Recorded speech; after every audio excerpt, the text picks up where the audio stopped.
Nós estamos nesse mês de junho trabalhando um tema revitalizando a família, um tema nacional da ICPI. E hoje o tema escolhido é abençoando a família que Deus me deu. Meios para que eu seja um canal de bênçãos para abençoar a minha família.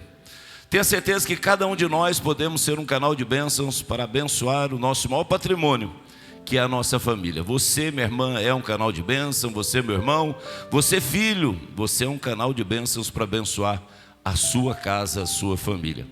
E eu gostaria de meditar com vocês, se você puder abrir a sua Bíblia, no primeiro livro de Reis, capítulo 17, a partir do versículo 7 em diante até o 16, leitura da palavra do Senhor, primeiro Reis, capítulo 17, do versículo 7 ao 16, a história tão maravilhosa de alguém que foi um canal de bênçãos para toda a sua família. Está projetado para você que está chegando agora, você que ainda não tem a sua Bíblia, está aí no telão, primeiro livro de Reis, capítulo 17, do 7 ao 16. Diz assim: algum tempo depois, o riacho secou-se por falta de chuva. Então a palavra do Senhor veio a Elias: vá imediatamente para a cidade de Sarepta de Sidom e fique por lá. Ordenei a uma viúva daquele lugar que lhe forneça comida. E ele foi.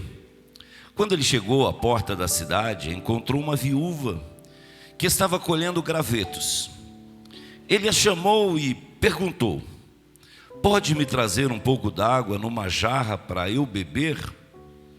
Enquanto ela ia indo buscar a água, ele gritou: por favor, traga também um pedaço de pão. A mulher respondeu: juro pelo nome do Senhor, o teu Deus, não tenho nenhum pedaço de pão, só um punhado de farinha num jarro e um pouco de azeite numa botija. Estou colhendo uns 2 gravetos para levar para casa e preparar uma refeição para mim e para o meu filho, para que comamos e depois morramos. Elias, porém, lhe disse: não tenha medo, vá para casa e faça o que eu disse, mas primeiro faça um pedaço de bolo com o que você tem e traga para mim, e depois faça algo para você e para o seu filho. Pois assim diz o Senhor, o Deus de Israel: a farinha na vasilha não se acabará, e o azeite na botija não se secará, até o dia em que o Senhor fizer chover sobre a terra. Ela foi e fez conforme Elias lhe dissera. E aconteceu que a comida durou todos os dias para Elias e para a mulher e sua família, pois a farinha na vasilha não se acabou e o azeite na botija não se secou, conforme a palavra do Senhor proferida por Elias. Amém? Curve sua cabeça, feche os seus olhos. Pai, nós acabamos de ler a Tua palavra, ela é fiel, é verdadeira, é viva, é eficaz. Que palavra gloriosa, que história linda para nos edificar, para nos fortalecer.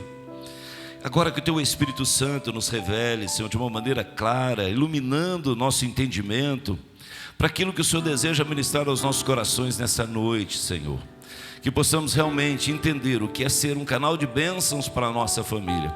Assim como essa mulher pôde entender a Tua vontade, compreender a Tua voz e ser um canal de vida, de bênçãos para a sua família. Assim nós te pedimos, ó Deus, revela-nos aquilo que a Tua palavra já tem nos revelado e que nós possamos entender de uma forma clara e abençoada. Assim te pedimos em nome de Jesus. Amém. Amém. Nós precisamos entender que é tão bom a gente ter um relacionamento com Deus. O pastor Fábio abriu o culto falando sobre relacionamento. E é isso mesmo. Nós precisamos ter um relacionamento com Deus. Porque o relacionamento com Deus, ele nos torna íntimos de Deus. E quando nós tornamos íntimos de Deus, nós compreendemos a vontade, o propósito, os desígnios de Deus. Quanto mais íntimos nós nos tornamos de Deus, mais nós compreendemos os propósitos dele para a nossa vida e para a nossa família. É tão bom nos relacionarmos com Deus, tornarmos íntimos dele. Isso deve ser algo diário na vida do cristão, uma rotina, algo que nós devemos viver todo o tempo, esse relacionamento gerando intimidade com Deus. Porque quando nós temos essa intimidade com Deus, nós percebemos a presença dele. Quando a gente perde esse relacionamento com Deus, isso é muito sério e é preciso a gente entender. Quando a gente perde esse relacionamento com Deus, a gente vai se distanciando e vai perdendo essa intimidade. E aí, quando nós estamos caminhando, parece que Deus está tão longe da gente. Por quê? Porque a gente perdeu o relacionamento, porque a gente perdeu a intimidade. Aí parece que Deus está distante, parece que Deus não está nos vendo, parece que Deus não está nos ouvindo, parece que Deus não está mais nos direcionando. Por quê? Porque estamos longe do relacionamento, longe da intimidade. Aí parece que Deus está longe também. Parece que a gente ora e Deus não ouve, parece que Deus não está vendo as nossas necessidades, as nossas carências. Por quê? Porque a gente está longe. Não é assim?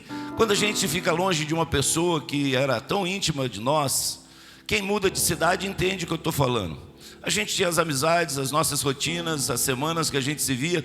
Quando a gente muda de cidade, vai perdendo esse relacionamento, vai perdendo essa intimidade. E aí parece que a pessoa está tão longe, de repente está numa cidade vizinha da gente. Mas por não ter mais um relacionamento diário, essa intimidade vai se distanciando e parece que a pessoa está longe. Assim é com Deus. Quando a gente perde esse relacionamento e essa intimidade, parece que Deus não está mais vendo as nossas necessidades, as nossas carências. E aí as adversidades parecem intransponíveis, porque a gente começa a lutar com as nossas próprias forças, por aquilo que a gente tem como capacidade, seja ela financeira, intelectual, capacidade de poder, de conquistas. E a gente começa a lutar contra as adversidades da nossa vida e elas vêm. Independente de sermos fiéis ou não, as adversidades vêm. Jesus deixou claro: no mundo tereis aflições. Alguns sofrem com problemas na saúde, outros sofrem com problemas no relacionamento familiar, outros sofrem com problemas financeiros, outros sofrem com problemas no trabalho. Na vida aqui cotidiana, todos nós temos adversidades. Isso é fato, ninguém aqui está isento, por mais fiel que seja, de maior relacionamento que tenha, está isento dos problemas da vida. Todos nós passamos por eles. Eu tenho, você tem. Se você puxar aí na memória, você vai puxar aí pelo menos vários problemas que você tem que vencer. É natural dessa vida. Porém, quando nós temos um relacionamento com Deus e essa intimidade com Ele, a gente percebe Deus do nosso lado, passando pelas adversidades conosco. A gente vai caminhando e percebendo a presença gloriosa do Senhor, nos direcionando, nos capacitando e nos ajudando a vencer essas adversidades que surgem na vida. Por quê? Porque quando nós estamos íntimos de Deus, nós percebemos aquilo que Ele disse na sua palavra: eis que estou convosco todos os dias, até a consumação dos tempos. Então, nos dias bons eu sinto a presença dEle, porque eu tenho um relacionamento com Ele. Mas nos momentos difíceis da minha vida, eu sinto a presença dEle também, porque Ele disse que está comigo todos os dias, os bons e os ruins. E nos ruins, que bom ter a companhia dEle, porque Ele pode todas as coisas. Não há nada impossível para Ele. Aquilo que eu não posso fazer, Ele pode. Aquilo que é impossível para mim, para Ele não é. Ele pode todas as coisas. Há alguma coisa impossível para Deus? Não, todas as coisas são possíveis para Ele. E que bom é entender e sentir a presença dEle do meu lado nessa jornada. A Bíblia vai dizer em 2ª carta de Pedro, capítulo 5, versículo 7: lance sobre Ele, aquele que está do seu lado, sua companhia diária, lance sobre Ele toda a vossa ansiedade, porque não que Ele cuidou no passado, não que Ele vai cuidar apenas no futuro, mas a Bíblia diz: lance sobre Ele toda a vossa ansiedade, porque Ele tem cuidado de vós. É hoje, é amanhã se houver. Ele tem cuidado de mim, Ele tem cuidado de você. E aquele que tem essa intimidade com Ele percebe esse cuidado, essa direção para a vida, independente dos dias, independente das circunstâncias. Nesse caso, desse texto que nós lemos, Elias, o grande profeta, ele mantinha esse relacionamento com Deus. Ele mantinha essa intimidade com Deus. E aí Deus direciona ele lá para junto do riacho, o riacho de Querite, porque havia uma seca, uma crise, não estava chovendo. E Deus então direciona ele a um lugar que tem fonte de água, aonde a água jorra, cristalina, fresquinha. Deus está cuidando daquele que caminha com ele. Deus está cuidando daquele que tem intimidade com ele. Deus está direcionando ele para um lugar de proteção. E Deus leva ele lá para junto do riacho de Querite. E lá ele vê aquele riacho, aquela fonte jorrando, aquela água límpida, tão maravilhosa, fresquinha. E Elias então vai saciando a sua sede. E olha que tremendo, olha que tremendo. Todos os dias Elias recebia uma entrega muito especial. Todos os dias, de manhã e à tarde, Deus enviava um corvo para levar a Elias carne fresquinha. Não era carne de um dia para o outro, era carne do dia. De manhã para o almoço, à tarde para o jantar. A carne chegava lá nas mãos de Elias. Então, ele tinha água para saciar a sede, ele tinha carne para saciar a sua fome. E a crise está atingindo todos os lugares, porque não está chovendo. Como eu disse, a crise chega para todos, fiéis ou infiéis. Quando nós vemos uma enchente, como aconteceu no Rio Grande do Sul, fiéis e infiéis foram atingidos. A diferença daquele que tem um relacionamento com Deus, Kleber, a intimidade com Deus, é a maneira que passa pelas adversidades da vida. É a maneira que eu enfrento as adversidades da vida. Com Cristo eu caminho e eu tenho a certeza que vou chegar ao destino, porque Ele está me sustentando. Então Elias está lá, a seca assola, as pessoas veem as fontes secarem, as vegetações secarem, aí começa a faltar alimento, um aqui, o outro ali, o alimento começa a ficar escasso, as famílias das cidades começam a padecer, começa a se ouvir notícias, e não por culpa de Deus, mas do próprio homem, da sua desobediência e a sua maneira de viver, começa a faltar o alimento. Há uma notícia de um lado, olha, alguém daquela família morreu porque estava desidratado, não tinha água. Aquele membro daquela outra família morreu porque não tinha um alimento. Começa a se alastrar as informações. Vamos contextualizar, e é isso que estava acontecendo. As famílias perdendo entes queridos por conta da seca, porque não chovia, não tinha alimento e não tinha água. E Elias está lá, junto ao riacho, sendo cuidado por Deus, protegido por Deus. Por quê? Porque Elias tem um relacionamento com Deus. Como vale a pena a gente ter um relacionamento com Deus? Porque em todo tempo, à sombra do Onipotente, nós podemos descansar. À sombra do Onipotente. Pode estar o maior sol raiando, à sombra do Onipotente nós podemos descansar. E está ali Elias então, bebendo daquela água da fonte, saciando a fome com aquela carne fresquinha de todos os dias. Mas chega um momento que a fonte também seca. Sabe por que secou a fonte?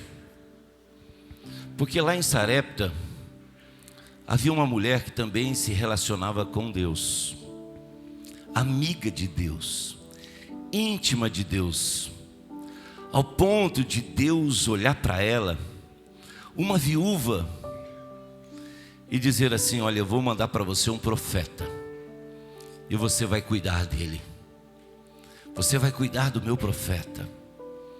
Tamanha era a intimidade que ela tinha com Deus, o relacionamento, ao ponto de Deus confiar a ela um profeta querido, para que ela cuidasse dele. Porque vocês acham que Deus, que criou todas as coisas, presbítero João, pela palavra, diz, haja. E acontecia aquilo que Deus mandava, pela palavra. Apenas o ser humano é que recebeu o toque de Deus. As demais coisas que foram criadas pela palavra. Você acha que Deus, com todo o poder e autoridade que criou todas as coisas, não poderia ter dado uma ordem para aquela fonte continuar jorrando? Porque eu tenho aqui o meu profeta. Mas Deus tinha uma mulher também lá em Sarepta que precisava de ajuda. Uma mulher que seria o canal de bênçãos para a família dela. Quantos aqui nessa noite entendem que o seu relacionamento com Deus, a sua intimidade com Deus, tem dado a você a possibilidade de ser um canal de bênçãos na sua casa, na sua família e em todas as áreas, meus irmãos? Aleluia! Que privilégio esse relacionamento nos dá de sermos canal de bênçãos dentro da nossa casa. Aquela mulher estava lá em Sarepta precisando de um socorro. E fica claro na leitura do texto. Porque quando secou o riacho, Deus disse assim agora para ele: Elias, olha Elias, a água secou. E aonde não tem água, não tem o quê? Vida. Aonde não tem água, não tem vida. O nosso corpo necessita de água. Se ficarmos desidratados, morremos. Morremos. Nosso corpo, ele necessita de água. Inclusive a maior parte dele é água. Aonde não tem água, não tem vida. E então cessou a fonte. Agora Deus diz para Elias: olha, você vai sair daí, porque agora não tem mais vida. Se você continuar aí, vai morrer. Você vai sair daí, você vai lá para Sarepta de Sidom, que tem lá uma viúva.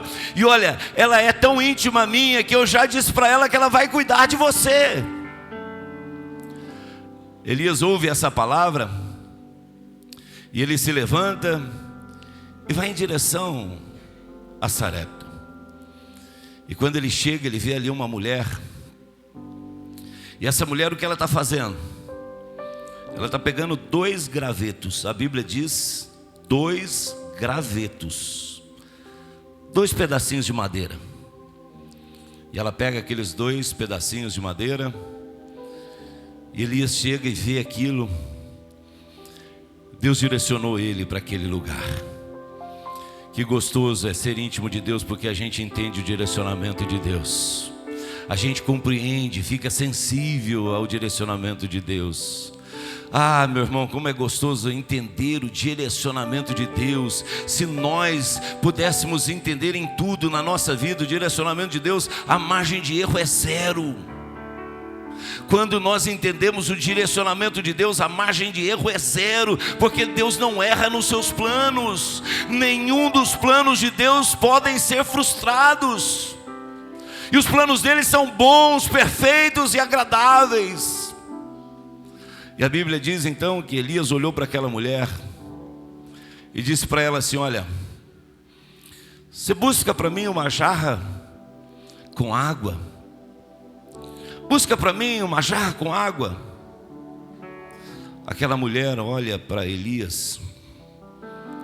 E aí nós começamos a aprender com esse texto que a primeira coisa é: não bloqueie as bênçãos que Deus tem para a sua vida. Primeiro ponto: nunca bloqueie as bênçãos que Deus tem para a sua vida.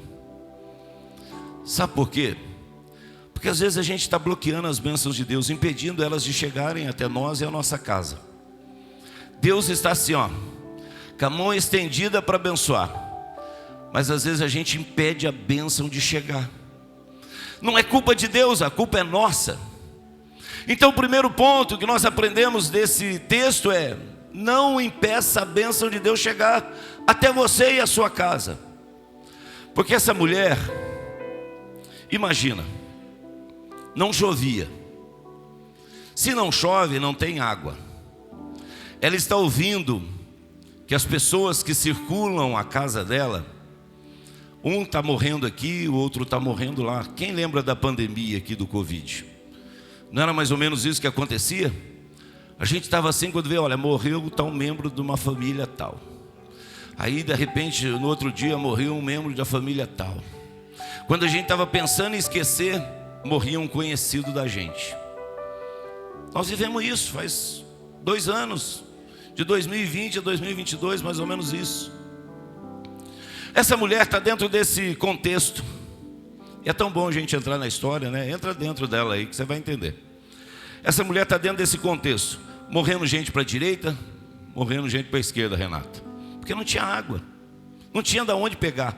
As fontes secaram, não chovia, não tinha mantimento, as pessoas morrendo de fome. O que mais essa mulher tinha de necessidade? Da água e do alimento. O que vale um caminhão de ouro num deserto quando você não tem água? Fazer o que com ouro? Vale nada. O que vale mais num deserto? Um tambor de água ou um caminhão de ouro? Depende do contexto, da circunstância e da situação. Lá no deserto, sem água, o tambor de água vale mais do que um caminhão de ouro. Você vai morrer do lado do caminhão de ouro com sede. Esse era o contexto que ela estava. Não tinha água, não tinha comida. Ela tinha um pouquinho numa jarra e um pouquinho só de azeite numa botija e uma farinha lá na vasilha dela. E Elias vai direto a isso. Ele podia ter chegado lá, né, irmão Hélio? Chegado lá e falado assim: olha, senhora, eu estava lá junto do Riacho de Querite, Deus me mandou para cá, eu viajei muito, eu estou cansado, eu estou suado, olha que calor, não chove, você não tem uma roupa aí para me dar, porque eu estou suado, estou precisando de uma roupa limpa? Com certeza ela teria no guarda-roupa, era fácil. Ah, você não tem uma sandália porque a minha está desgastada? Com certeza ela tinha lá, na sapateira dela lá, um tênis que poderia dar para ele uma sandália, um sapato. Talvez ele poderia chegar e dizer assim: olha, eu estou tão cansado que eu viajei muito para chegar aqui, você não arruma uma cadeira para mim descansar? Sabe como aquela mulher lá em Sunem, a sunamita, que via Eliseu passar e diz assim: olha, eu preciso fazer um lugar para esse homem ter um tempo de repouso aqui, para ele se alimentar e para ele descansar, porque eu vejo que ele é um santo homem de Deus. E ela construiu na casa dela lá um quarto e deixou mobiliado para toda vez que Eliseu passasse ali, ele pudesse repousar naquele lugar. Todo mundo sabe dessa passagem.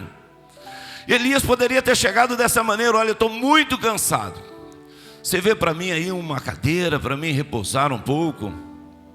Certamente seria mais fácil para ela dar uma cadeira para ele descansar, ou mesmo uma cama para ele dormir. Seria muito mais fácil. Ela não teria que dar aquilo que ela tinha, a sua pequena reserva. Mas Elias foi no direto. Elias foi naquilo que ela precisava. Elias disse: eu quero água. Para quem não tem água. E aquela mulher então sai e começa a caminhar para buscar água para o profeta. E ela vai indo e de repente ele diz: mulher, olha, além da água que você vai trazer para mim, traga um pão. Traga também o pão, eu também estou com fome. E aquela mulher então olha para aquele profeta e diz assim: homem de Deus, perante o seu Deus. Ela estava dizendo: esse mesmo Deus que nós nos relacionamos, que você conhece e eu também, esse mesmo Deus que você tem intimidade e eu também, perante esse Deus, eu não tenho nada, eu tenho apenas em casa, numa vasilha um pouquinho de farinha e numa botija um pouquinho só de azeite. E olha o que nós vamos fazer. Nós vamos fazer ali um pão, um bocado. E olha as expectativas dessa mulher, elas tão tristes. Porque ela disse assim: olha, diante de um contexto que nós estamos vivendo, a gente vai fazer esse último bocado. E sabe o que vai acontecer com a gente? Olha a expectativa dela. Sabe o que vai acontecer com a gente? A gente vai morrer. Depois que a gente comer, a gente vai deitar numa cama ou sentar numa cadeira, um do lado do outro, e nós vamos esperar a morte, porque nós não temos mais nada. Mas glória a Deus, que ela não bloqueou a bênção. Ela podia ter dito: olha, nós não vamos, não dá. Eu só tenho um pouquinho de água, e é uma bênção. Só temos um pouquinho de água, um pouquinho só de farinha de azeite. Pede outra coisa, mas isso não dá. Mas ela não bloqueou a bênção, ela continuou andando. Eu lembro de Josué e Calebe, quando Deus, olhando para o seu povo escravo no Egito, eles não entraram dessa maneira. José entrou como primeiro-ministro lá no Egito. A sua família recebeu a melhor parte da terra no Egito. Mas foram passando gerações, mais de 400 anos, foram se esquecendo, e ali o rei foi oprimindo o povo de Israel lá no Egito. E chegou um tempo que a opressão era tão grande, que Deus ouviu o clamor do povo e disse: Moisés, você vai libertar o meu povo lá do Egito. Eu quero levantar você como o libertador. Moisés quis questionar Deus. Deus disse: não, é você mesmo, eu vou estar com você então. Eu vou estar com você. E então Deus vai libertar o povo, e Moisés chama um líder de cada tribo, 12 líderes. E diz: olha, então vocês vão lá agora visitar a terra. Vê que terra é essa que Deus falou, que mana leite e mel. Vai lá e confira que jeito que é essa terra. E saíram os 12 e foram. Começaram a caminhar e chegaram na terra e começaram a olhar. Puxa vida, que terra é essa? Olha, as tâmaras parecem mel. Andaram mais um pouquinho. Puxa vida, estou judiando da mídia aí, né? Puxa, vamos ficar mais para cá então. Puxa vida, olha o cacho de uva. Precisam 2 homens para carregar ele. Imagina, Tiago, um cacho de uva que 2 homens precisavam carregar. Viram a terra fértil.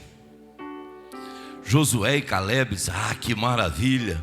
Olha para que lugar que Deus vai nos trazer. Olha que terra frutífera, produtiva, abençoada. Ei, Deus, tu és tremendo, o Senhor é maravilhoso. Relacionamento, intimidade, acreditando naquilo que Deus havia falado.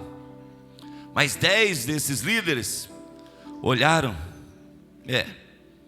Tem tâmaras aí que são maravilhosas, parecem mel. Tem cachos de uvas, que maravilha esse lugar. Mas tem gigante também. É cidade fortificada. Como é que a gente vai entrar aí? Sabe, esse povo aqui vai olhar para nós, e sabe que jeito que ele vai nos ver? Vai nos ver como gafanhotos. Eles vão nos esmagar debaixo dos seus pés. Josué e Calebe dizem: ah, vocês não acreditam em Deus? Se Ele prometeu, Ele vai cumprir. Eu não sei de que maneira, eu sei que Deus vai nos colocar nesse lugar. Nós não temos dúvida que possuiremos esta terra e tudo que aqui existe. 10 bloquearam a bênção, mas 2 liberaram a bênção para a vida deles e para a família, porque acreditaram no plano de Deus. E é tão incrível, né, irmãos, que se a gente for acompanhando a saída deles do Egito, né, irmão Luiz? Irmão Luiz do batismo gritava assim: mais um, né? Cada um que passava pelo batismo. Eu imagino assim: gente, o que nós vamos comer? Nós estamos no meio do deserto. São mais de 2 milhões de pessoas. Não tem um hipermercado, não tem aonde comprar, não tem plantação, é deserto. O que a gente vai comer? De repente eles dormem. Aleluia. De manhã eles acordam, tudo forrado com maná do céu. Eu acredito que Josué e Calebe, um olhou para o outro e disse: Deus está provando que nós vamos entrar na terra prometida. Olha o alimento aí, ninguém vai ficar sem comer. Aí, mas só maná. Lá no deserto Deus manda codornizes para ele. Muda o cardápio. Deus é tão maravilhoso que mudou até o cardápio para eles. Aí vão caminhando, continua. E aí eles veem obstáculos dos lados e de frente um mar vermelho. Eu acredito que aqueles 10 falaram: está vendo? Nós não vamos nem chegar lá, não vai precisar, porque agora nós vamos ser derrotados, porque o exército de Faraó vem vindo aí. Olha o barulho, olha a poeira, eles estão chegando, nós vamos morrer. Alguns diziam: olha, por que nos tirou de lá para morrer aqui agora, sermos sepultados aqui? Por que não deixou a gente ser sepultado lá com os nossos familiares? E aí Deus diz para Moisés: Moisés, toca nas águas e manda esse povo a marchar. Deus abriu caminho no meio do mar para eles passarem com seus pés enxutos. Eu acredito que Josué e Caleb, um olhou para o outro e disse: mais uma vitória, estamos indo, Deus está no controle de tudo. Aleluia! Vão vencendo etapas. As águas que eram amargas se tornam potáveis. O Jordão para que eles passassem a seco. A muralha de Jericó cai com apenas o toque e o grito daquele povo. Deus está conduzindo eles à terra prometida. E quem entrou lá foi aqueles que liberaram a bênção, acreditando no Deus Todo-Poderoso. Aqueles que têm relacionamento com Deus, que não bloqueiam aquilo que Deus tem de melhor. Eles entraram e possuíram a terra prometida. Josué e Caleb entraram e usufruíram daquilo que Deus havia prometido. Segunda coisa que nós aprendemos nesse texto, que de repente os desafios impedem a gente de receber a bênção, porque ninguém gosta de passar por processo. Ninguém. Processos são duros. Eu tenho que operar do joelho, eu estou pensando por causa da recuperação depois desse processo de ter que fazer fisioterapia. Então estou enrolando, estou com medicação, porque eu sei que eu não tenho paciência para isso. Vocês viram aí quando eu operei do tendão, né, andando. E eu estou pensando, o que eu posso fazer? Porque os processos, eles realmente são difíceis de passarmos por eles. Mas os processos são necessários. Os processos são importantes, porque Deus vai nos forjando. Não é fácil a gente enfrentar as dificuldades que surgem no nosso dia a dia. E aí eu vejo essa mulher, quando Elias dá uma ordem para ela, dizendo para ela buscar água e pão, e aquela mulher sai para romper os desafios, daquilo que ela tinha a maior carência, para poder liberar a bênção para ela e para a sua casa. Meu irmão, eu não sei quais os desafios que você tem que romper, mas marche. Deus está contigo. Não tenha medo. Essa mulher podia ter dito: não dá. Mas ela foi obediente. Ela rompeu o desafio de dar ao profeta o seu jarro de água, de fazer ali o bocado para saciar a sua fome. Essa mulher rompeu todos os desafios do momento em que ela estava vivendo, mesmo olhando de um lado circunstâncias difíceis, de outro lado circunstâncias difíceis, mas ela disse: é Deus que mandou, eu vou fazer, mesmo que é um processo, eu vou cumprir, porque Deus vai me abençoar. Marche, irmãos. Você está no meio do processo, o processo está te forjando para aquilo que Deus tem para a sua vida. Caminhe sem medo. Caminhe sem medo. Faça o que Deus te direcionou a fazer. Rompe com os desafios, porque você está chegando perto da sua bênção e da sua vitória. O que Deus tem para você é muito maior e melhor. quando você rompe com os desafios. E na vida a gente tem muitos desafios para serem rompidos. A gente tem muitos desafios para serem rompidos na vida. Eu tenho. Todo dia eu estou rompendo com os desafios que estão à minha volta. Você também. Desde o momento que a gente acorda, a gente tem que romper com os desafios que estão nos cercando. Mas essa mulher é um exemplo disso. Ela nos ensina, vale a pena a gente romper os desafios, porque ali na frente tem provisão de Deus para a nossa vida. Terceira coisa que a gente aprende nesse texto é que Deus tem que ser prioridade na nossa vida. Como é que é mesmo, Raquel? Cada vez que a minha fé é provada, tu me das a chance de crescer um pouco mais. As montanhas e vales, Fecha os olhos e deixa flutuar. Aleluia. que atravessam me levam pra perto. Para onde a gente é levado? Minhas provações não são maiores que o meu Deus e não vão me impedir de caminhar. Se diante de mim não se abrir o mar, Então, Deus vai me fazer andar por sobre as águas, rompendo em fé. Minha vida se revestirá do teu poder, rompendo em fé. Com ousadia vou mover no sobrenatural. Vou lutar e vencer. vamos ficar em pé. Vou plantar e colher.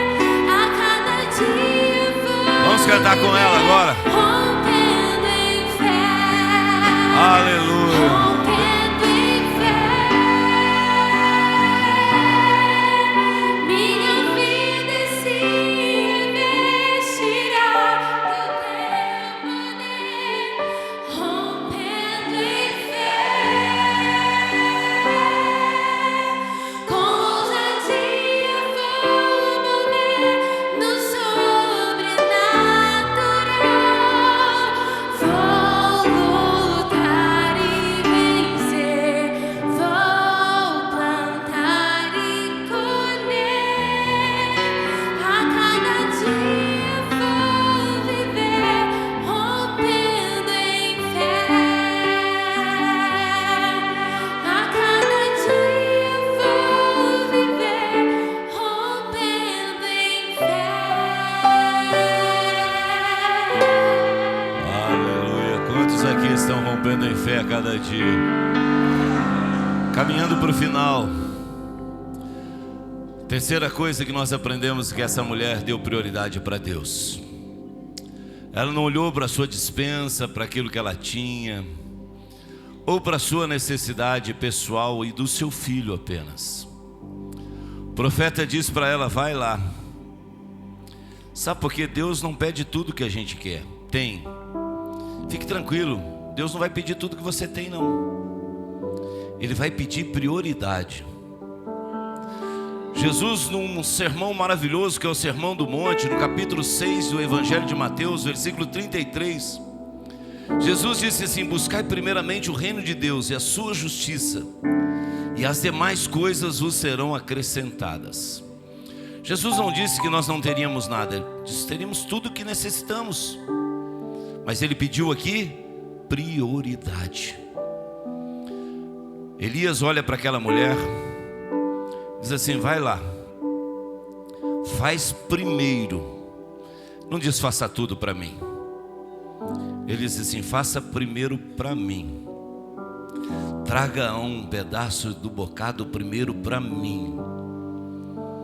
E depois você faça esse alimento a você e seu filho. Essa mulher poderia ter olhado para ele e dizer: o quê? Eu acabei de dizer, meu senhor, que nós temos aqui um pouquinho de farinha e um pouquinho de azeite, e a gente vai comer e morrer. Ela poderia ter dito isso e ter comido primeiro e fatalmente teria morrido mesmo. Mas ela entendeu que Deus tem que estar em primeiro lugar na vida. Ela entendeu que fazer para Deus é a nossa melhor escolha. Porque com Deus não há nenhuma dúvida de que somos abençoados. Ele vai suprir todas as nossas necessidades. Ela entendeu isso. E ela foi. E ela fez ali o bocado. Que maravilha. Preparou tudo. Assou. E primeiramente ela entregou ao profeta Elias. E naquele momento, meu irmão, minha irmã, as portas do céu se abriram, o milagre foi destravado, e a Bíblia vai dizer, e olha que tremendo, que glorioso, é que a partir daquele momento, não faltou mais na casa daquela mulher, a farinha na panela, o azeite na botija, porque quando ela entendeu que Deus tem que ser prioridade na nossa vida, ela disse: eu entrego tudo para Deus, as coisas mudaram na vida dela. Destravou o milagre. E aí eu posso ver as pessoas ao redor, pessoas ali sem o alimento, pessoas ali, mas essa mulher, não está chovendo, não tem plantação, não tem sustento, como não falta na casa dela farinha e nem o azeite, é porque ela acreditou e ela agiu de uma maneira que Deus sendo prioridade, ela foi abençoada e o milagre se destravou. Que eu e você nessa noite possamos ter essa mesma compreensão. Oh, aleluia, aleluia, aleluia. Que nós possamos ter essa mesma compreensão. Deus tem que ser prioridade na minha vida. Deus tem que ser prioridade na minha casa. Deus tem que ser prioridade na minha família. Deus tem que ser prioridade no meu trabalho, nas minhas finanças, na tudo que eu tenho. Deus tem que ser prioridade. Porque quando Ele é prioridade, as portas do milagre se abrem e nós somos poderosamente abençoados por Deus. E nessa noite eu e você possamos entender e ser esse canal de bênçãos para abençoar a nossa família. Deus abençoe em nome de Jesus.